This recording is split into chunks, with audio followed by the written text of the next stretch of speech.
Hello, everyone. Welcome to reacting. We're gonna be reacting to this. My bad. I accidentally put myself there. My bad. Let's check this out. There's nothing more enjoyable to a mother than enjoying a day outside with her kids. From horseback riding to swimming at the beach, these activities unknowingly put us in danger of being attacked by deadly predators. Hit that like button and subscribe right now. In today's episode, we go over 3 times mothers were eaten alive by deadly predators in front of their children. Welcome to Final Affliction. Whoa.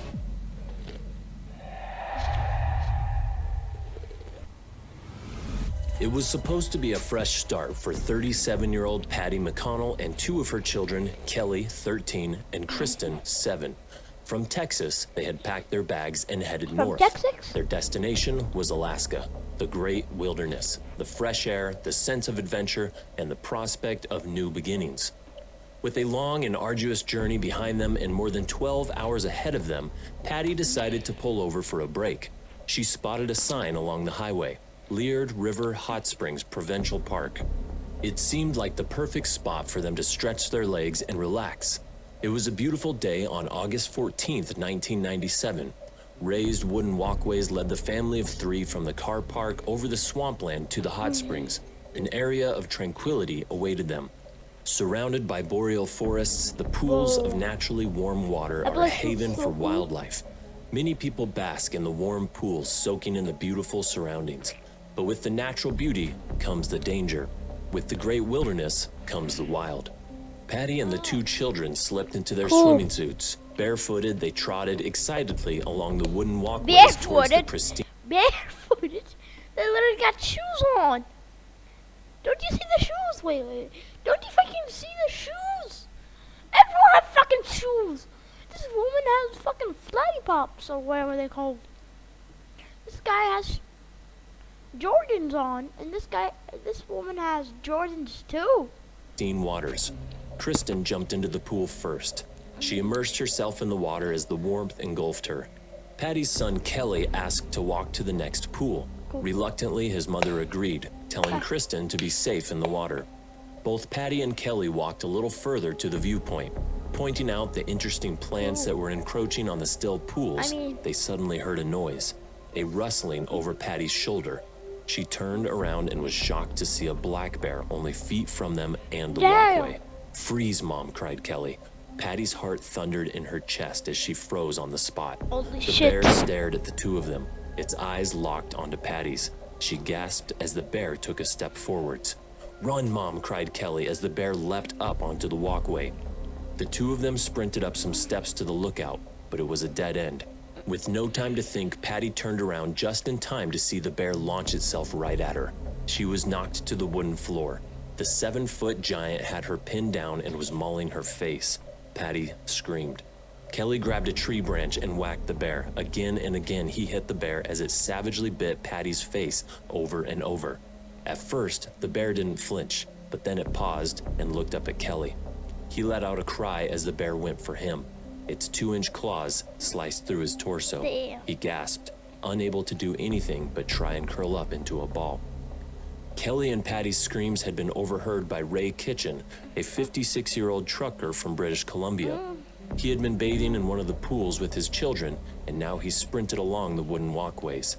His feet thundered over the damp wooden slats. When he reached the lookout, he came to a sudden standstill. There, less than 6 feet away, stood a black bear with its back to him. He could see it straddling a young boy. Next to it lay the lifeless body of a woman. He yelled at the bear and, grabbing a branch from a tree, began banging on the railing. The crashing sound did nothing to distract the bear. It continued mauling Kelly, not so much as flinching at the commotion behind it. Ray took a step forward, still yelling at the huge beast. He jabbed at it with the tree branch. Driving the branch into the bear's side, the bear lifted its head. It turned and looked at Ray for a split second before diving at him. The sheer force from the impact sent Ray flying through the railings and onto the wet, boggy ground below. The bear pounced on him. Ray's screams were heard by others who came running to find out what was going on. Other tourists threw rocks, sticks, and stones at the bear, but to no avail. With the bear's focus now on Ray, Kelly was able to breathe. He had been badly injured. Deep gouges where the bear had slashed him with its claws covered his body. Bite marks scarred his face and neck. He crawled over to his mother. She moved at the sound of his voice. He held her hand. Her breathing was labored. Blood pooled around her body. Kelly told his mom that everything was going to be okay. Oh, He told her that they would make it through this together. She managed to utter a few final words. She told him to look after his younger sisters. She told him she loved him. Then, with a final squeeze of his hand, she sighed her last breath. Their screams, along with those from Ray, were heard by others. Frank Headingham was sunbathing by one of the lower pools and thought the noise was from the youngsters enjoying the water. But when he heard the youngsters? words help and What the hell's the bear, he youngsters leapt gotta to do with action. this? He raced along the walkway towards the shouting. What the Ingrid hell? Bailey was also walking along the paths when she heard the commotion. As a firefighter and first aider, she rushed to help. On the viewing platform, she found Kelly cradling his mother's head in his hands. She raced over to them and began CPR on Patty. Frank began wrapping a handkerchief around one of Kelly's open wounds, but then he heard another cry. It came from the bushes, only yards from where they were all gathered. It was Ray. He was still alive. Only now, his cries were quieter and less intense. The bear was still savaging him. Frank picked up a fallen branch. He began hitting the bear as it continued to attack Ray. The bear shifted its grip on Ray, lifting him into the air. It shook Ray's limp body. He was thrown around like a rag doll. The bear Well, God released did its not grip on deserve Ray, it. leaving him crumpled on the ground. Ray was dead. When it was done, the bear turned its attention back to Kelly and his mom. From the swamps, it reached a single paw up onto the platform, clawing at Kelly's feet. Frank ran up to the bear and kicked it right in the snout. The bear immediately fell backwards. But Damn. instead of retreating into the undergrowth, it headed once more to the wooden walkways, where there were yet more tourists. The screams from the attacks had sent people running. News of a rampaging bear made its way through the park and fear spread. While Ingrid still fought to keep Patty alive, the bear continued its frenzy. Ambling along the boardwalks, the bear followed the distressed visitors. It picked up pace as the urge for another attack grew. In the panic, 28-year-old research assistant Ari van der Velden slipped and fell. He rolled off the boardwalk, and before he had time to pick himself up, the bear was upon him. It slashed his legs and bit into his arm. Ari felt the immense pressure of the bear's teeth. With a bite force of 800 psi, the black bear is 800 typically PSI. an opportunistic predator and uses both its teeth and claws to subdue its prey. Ari cried out in agony. He desperately tried to fight the bear off, punching it in the snout, pulling its ears, and gouging its eyes. But the bear was so huge and powerful, Ari's efforts largely went unnoticed. As terrified visitors ran into the car park, Dave Webb, a 49-year-old businessman from Alaska, was just pulling in. He asked one of the fleeing people what was going on. Upon hearing that it was a bear attack, he grabbed two of his guns. He threw one to Dwayne Eggerbroten, and the two of them headed along the boardwalks. They spotted the bear on top of Ari, who was still fighting for his life. Dwayne took aim and shot the bear in the back of the neck. The bear slumped to the ground. Dwayne fired two more shots into the bear just to make sure that it was dead. He and Dave jumped down to Ari and picked him up. Emergency services arrived on the scene.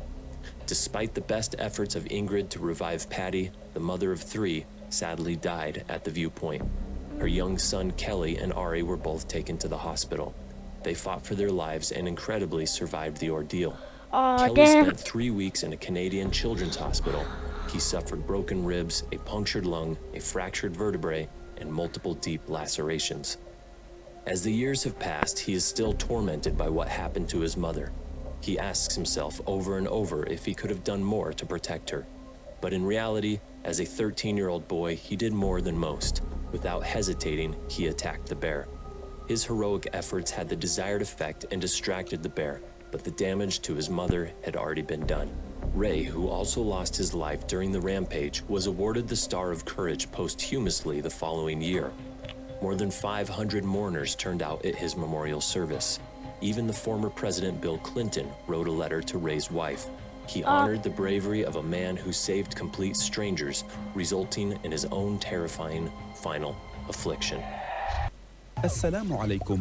هل تعرضت لعملية نصب واحتيال من شركات التداول والعملات الوهمية؟ حولت لهم مبالغ ووعدوك بالأرباح ولم تحصل على شيء. اليوم تم تخصيص خدمة إلكترونية لاسترجاع حقك الكامل وأموالك أيا كانت قضيتك.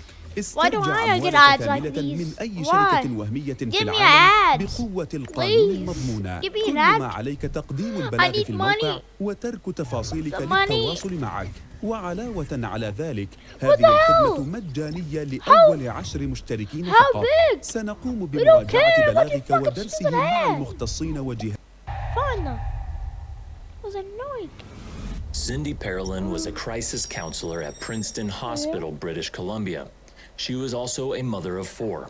As an adventurous 36-year-old, Cindy was often taking her children, ages 13, 11, 10, and 6, on adventures in the great outdoors. Princeton is a mining and ranching town, 120 miles east of Vancouver. There is plenty of wilderness to explore and hunt in, and on this occasion, on August 19th, 1996, the family were off camping. Cindy and 3 of her children were riding their horses into Similkameen backcountry in the shadow of the Cascade Mountains.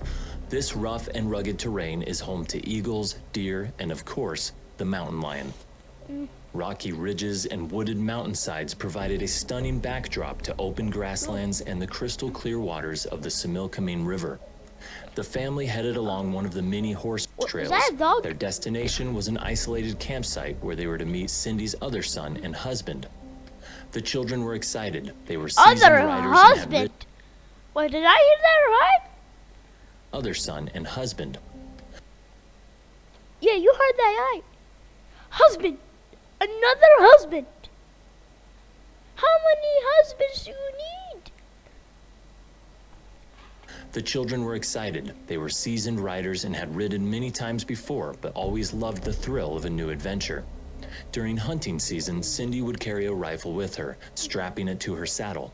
This time, however, with hunting season still weeks away, Cindy had left her rifle at home.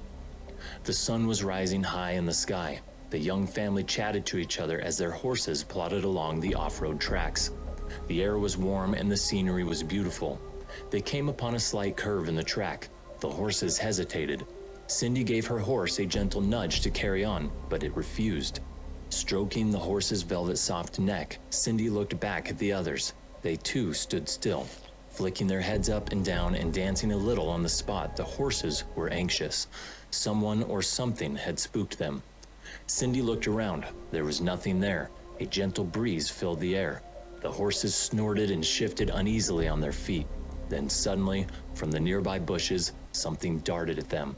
Cindy heard a crashing through the undergrowth and turned to see a mountain lion launch itself at her youngest boy. It narrowly missed 6-year-old Stephen and instead grabbed onto the horse's neck. The mountain lion fell to the floor, scrambled about, and proceeded to attack once more. It leapt at Stephen, clawing at his legs. His shoes and socks were torn off. The horse reared up in fright, knocking Stephen to the floor. In a wild panic, Stephen's horse bolted, and the mountain lion jumped on top of the dazed 6-year-old. All Cindy and the others could see was Stephen's legs kicking and thrashing about underneath the animal. Cindy screamed at the lion. She jumped off her horse and snapped a branch from a nearby tree. Wielding the branch in her hand, she raised it above her head and brought it crashing down on the cat's back. Again and again, she continually whacked the huge cat as it mauled her young son. The mountain lion quickly wheeled around, facing Cindy. It released its grip on the boy, and in seconds, it had pounced on top of Cindy, knocking her to the ground. She yelled at the other 2 children to rescue Stephen. They leapt down from their horses and grabbed their little brother. Their horses spooked and tore off into the wilderness. Cindy tried desperately to kick and punch the mountain lion as it pinned her down. Frantically, she tried again and again to disarm the beast, but it slashed her over and over with its sharp claws. It bit her on her face and chest with its 2-inch-long canines. The attack was rapid and vicious. With the sound of their mother's desperate fight behind them, David and Melissa half dragged and half carried Stephen back down the track. He was bleeding profusely. His scalp was torn and his face bloodied. He was screaming and crying in agony as they hurriedly made their way over the rough and unforgiving terrain. Without looking back, the trio eventually made it back to the car over 1.5 miles away. The sound of their mother's cries had died down as they neared the car park. 11-year-old Melissa stayed with Stephen by the car while 13-year-old David ran to a nearby campsite. He screamed for help, and one of the campers, Jim Mannion, came running. He and David leapt into his pickup truck and sped up the track. It had been an hour since the attack, and David didn't know what he would find. It was an agonizing wait as the truck bumped and crashed its way towards Cindy. They made it to the spot, and Jim screeched to a halt. Jumping out of the vehicle, they looked around. Then they heard it, muffled groans and cries. In the bushes, only feet from the attack site, Cindy was still putting up a fight. The 60-pound mountain lion had tried to drag her away. It was still on top of her, unable to subdue the determined mother. Jim raised his gun, but with all the commotion, he was afraid of hitting Cindy. He fired a shot into the ground, and then he threw stones and rocks at the animal until it turned its attention to him. Its muzzle red and wet, its jaws open, the mountain lion locked its eyes on Jim. Slowly, it edged closer. David took a step backwards. Then as the mountain lion sprang forwards, Jim fired his gun, and the mountain lion yelped and fled into the undergrowth. Jim and David rushed over to Cindy. Miraculously, she was still alive, but she knew her time was up. After an incredible fight for over an hour, she had only one question, and that was whether her children were safe. Upon hearing that they were fine and recovering, she sighed in relief and closed her eyes. Jim picked her up and rushed her to the hospital, but she was pronounced dead on arrival. Stephen was taken to the same hospital. He had suffered significant tears to his scalp and required 70 stitches, but thanks to the heroic actions of his mom, he went on to make a full recovery. Conservation officers searched the attack site. They found the mountain lion lying dead in the undergrowth, 150 yards from where it had attacked Cindy. It had died from Jim's gunshot wound. The officers claimed that the mountain lion was a youngster that had probably recently been left by its mother. Hungry and being forced to fend for itself, it attacked opportunistically when it saw the family on horseback. The Governor General of Canada posthumously awarded Cindy the Star of Courage for her incredible bravery. Her loss was felt far and wide. Over 600 mourners attended her funeral, including Jim Mannion. She was a popular member of the community, and her courage was honored by so many for doing what every good mother would do: risk her life to save her children from meeting their final affliction. Kimon Basongo and Diego Malaysi met 13 years ago on a beach in Ibiza. It was love at first sight. Kimon, a South African native, spoke English, and Diego could only speak Spanish. But even though they could barely understand each other, they made it their mission to learn how to communicate. And what better way to do that than over their shared love of cooking? After Kimon returned to South Africa, the two remained in touch, with Kimon learning to speak a serviceable Spanish, and Diego took classes that helped him become fluent in English. Diego was the one to make the big move across the seas, moving to one of South Africa's biggest capital cities, Cape Town.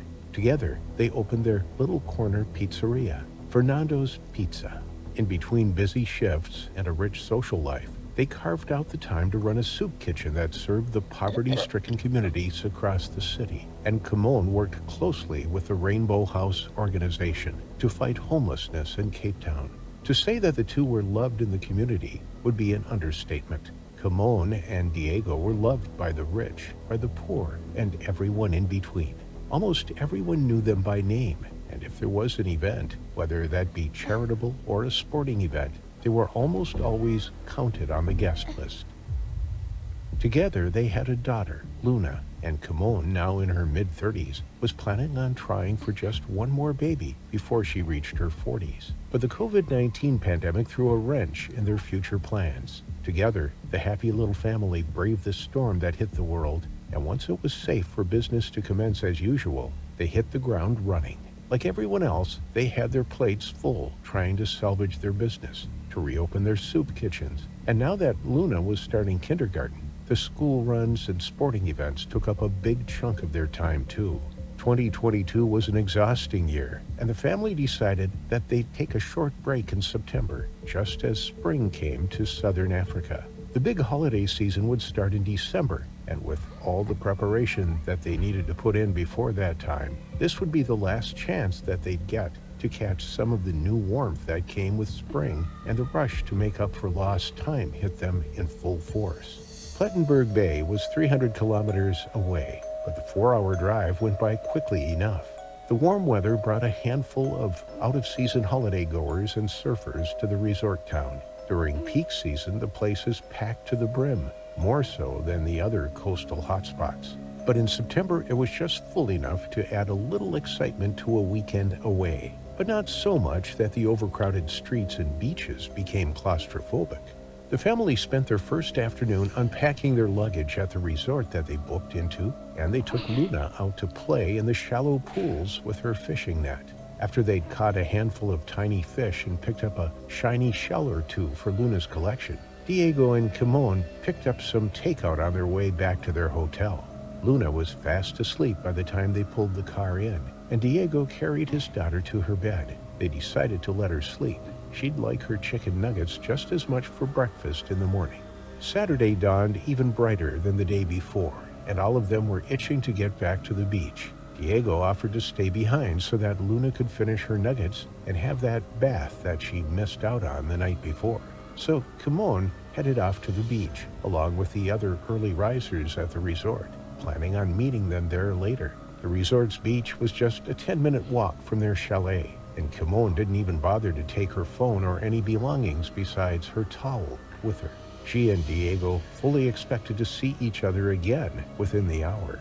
September in the area also brings its fair share of juvenile sea lions that have been weaned from their mothers and are finally old enough to venture out into the water on their own. That's so cool. Inevitably, this influx of the inexperienced where's the prey good part? also brings You just in gave us the half predators. back info. Just 3 months ago, there had been a fatal attack on a human from a great white right on the stretch of Shoot beach it where then. Kimon was swimming.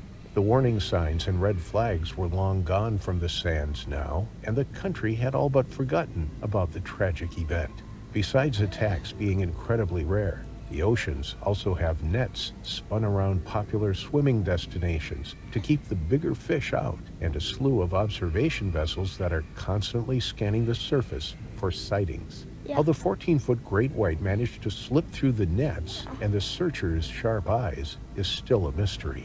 It literally came out of nowhere.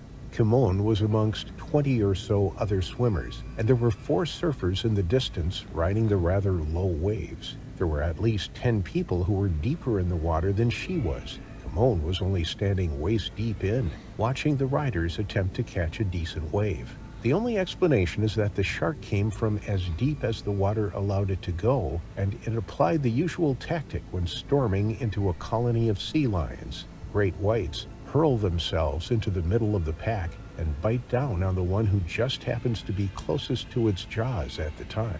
Whatever the case, one moment Kimon was standing with her back to the sand, with Diego and Luna walking towards her, and the next, an enormous gray beast reared out of the water directly in front of her. Its mouth was already open and geared to strike before it even broke the surface. Kimon didn't stand a chance. There was no warning, no time to even think of turning to flee. The predator sank its teeth into her, engulfing Kimon's upper body whole. Only her head and legs remained outside its jaw.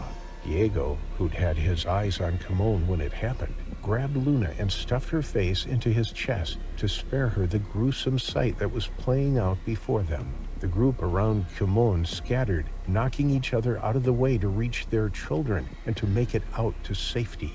The shark took Kimon like she weighed nothing, viciously throwing her from side to side. One older gentleman launched himself at the screaming woman. What he planned to do about the dire situation, no one knows. But it didn't matter. The shark's head slammed into him, sending him flying several feet away. His equally gray-haired wife. Okay. Okay. This is my brother. Don't cry. It's fine. في shark. ما تبي تشوف shark? Grabbed him and pulled him out. As the What water turned red Ship and the people shark. fled, several people called emergency services. What Diego could only reaction? stand What watching is it? as the love of his life We're was watching. being We're ripped feeling to good. shreds. Before the last of the hysterical swimmers were even out of the water, Timon stopped screaming. But My that brother. didn't stop the animal from tearing at her. It let go, swimming off with a chunk torn Hey. out of her abdomen. After making a wide Brain loop, rot. just long enough to swallow, Brain it rot. struck Kimon's lifeless body again, this time making away with a piece of her left thigh. Diego couldn't take it anymore. He shoved Luna into the arms of the elderly woman This is who Baggy, helped my her brother. husband out of harm's way. Diego was about to enter the water himself. It didn't matter that she was already dead, or that he stood a good chance of dying himself if he dared to go in, as Yeah, he long would've- as he could get her out. The old man saw what he was about to do, and despite his bruised ribs and his age, he grabbed Diego and held him back, yelling at him that his little girl shouldn't be orphaned completely. I know, Diego I know. didn't hear a word of it, and he continued to struggle to get out of the surprisingly strong old man's grasp. The other swimmers came in, huddling around Diego. They kept him from going into the surf towards certain death, and that's where rescuers found them just 7 What? minutes after the Rescuers? attack occurred, with Diego weeping in the center and the Damn. ravaged body of Kimon floating in the shallows. The shark had disappeared, satisfied with what it could get from Kimon, and it was never seen again. The Damn. poorest streets of Cape Town went into a deep mourning. The homeless and the impoverished went on a spree to steal flowers from homeowners' gardens in the more affluent parts of the city. And now, even 2 years later, Diego and Luna still find a bouquet of flowers most days of the week when they go in to open the store for the day. A constant reminder of Kimon and the day she met her terrifying final Poor girl. affliction. After all, the kid's different. Make sure to sub to this guy because I know sub like. And what the hell?